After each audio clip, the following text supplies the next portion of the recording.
In this video, I'm going to compare two very innovative companies in IonQ and Rigetti Computing.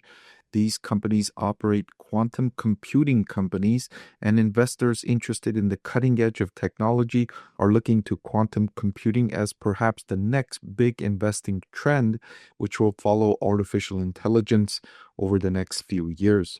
I'm going to compare these two companies on critically important metrics for companies in this stage of progress, including revenue, including the balance sheet, including the burn, the cash burn, and valuation, measuring on an EV to sales ratio. So let's take a look at these innovative companies and high risk, high reward investments in IonQ and Rigetti. So let's start with revenue. But before I show you the actual numbers, well, you can see it on screen. But before I talk about the actual numbers, I wanted to provide some information on the stage these companies are in.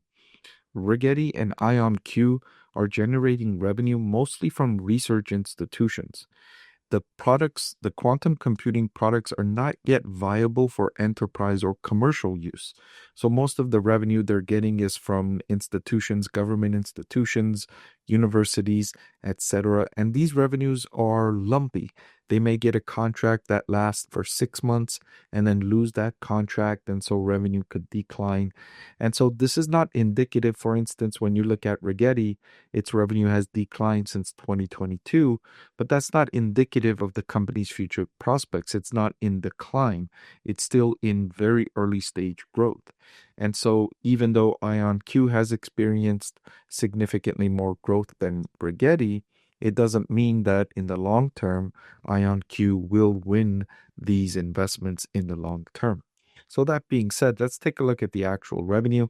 IonQ further ahead in the technology, generating 52.4 million in revenue.